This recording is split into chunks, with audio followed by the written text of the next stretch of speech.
All right. Good afternoon, Mayor Joe Yoakum and Council President Tim Salters here for our midweek update. Yep. It is with heavy heart that we have to announce that we have had 2 more deaths since our last video Yep. from COVID. Again, we keep those families in our prayers. And with that, since yesterday, we've had 17 new cases. Puts us up to 465 total cases, although only at max we'll have 82 that Right. are under isolation or quarantine at this time, out of that 465.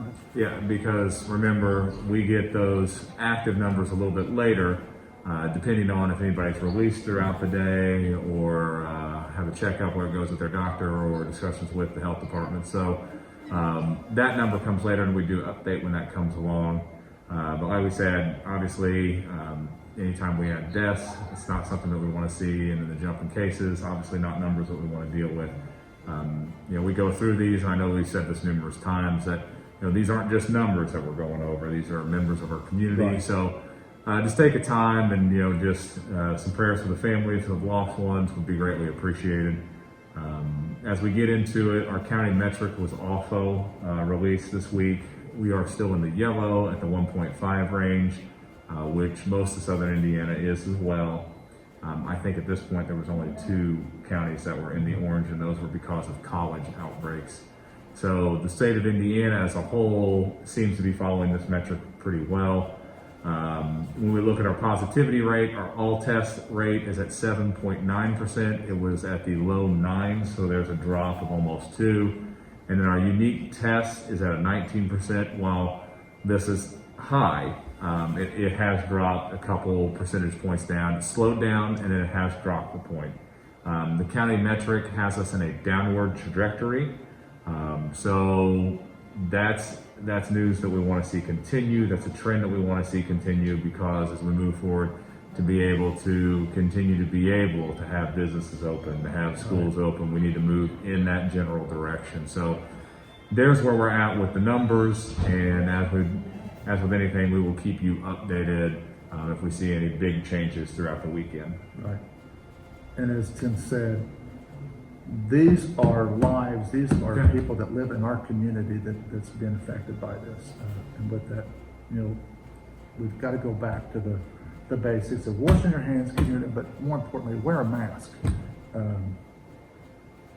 You need to think about everybody and think about when you wear a mask and make sure that you wear one if you're inside of a commercial structure or any place that you cannot social distance. Yeah, and that even goes for, and I know this hits on the governor's office, hits on it numerous times. Don't put your guard down, because usually sometimes you might be outside and when there's a lot of room to be able to space out, but if you're around somebody for an extended period of time where you can't social distance, masks are encouraged during those time periods as well. So those key things that they start to see, and they've seen kind of clusters go up. They talked about this week, parties. They've talked about, weddings. They talked about these events where people feel a little bit more comfortable. Right. So you have the tendency to put your guard down. Just always be vigilant about that. Wash your hands, social distance, wear your mask. Those things are going to help us be able to continue to do this. We've seen some other counties get into some precarious positions, and we don't want to be in that spot. And even you could talk to us a couple weeks ago when we were at pretty high in our active caseload in the low 100s, and that's not where we want to go back to, because that was a pretty rough time period for us. So follow what we've been talking about since March. Right. Wash the hands, social distance, mask, facial coverings, those things like that are going to keep us in a downward trajectory. And the only thing else that we have coming up as far as the city is we have our budget hearings, which will be next Wednesday evening starting at 6 p.m. right here in council chambers. And we will probably Facebook Live those as we do our meetings. So if you want to see how our budgets are coming, tune in. Yeah, it's different from what you'll see at a normal city council meeting. So the council will be spread out, set up here, and then each department comes up and kind of just quickly goes through what they have in their budget, specifically any changes that they had to the previous budget. That gives the council time to ask any questions, and then the mayor to emphasize anything that he's seen that needs to be changed in this or any concerns that they have moving forward.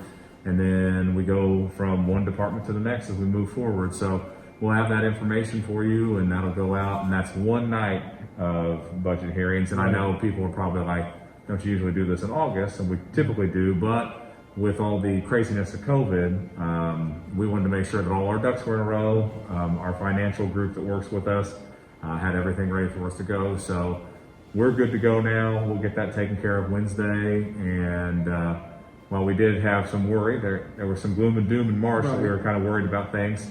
We're in a better spot than what we thought we would be. Right, it's better, it's still not the best, but it's better than what we thought. Yeah.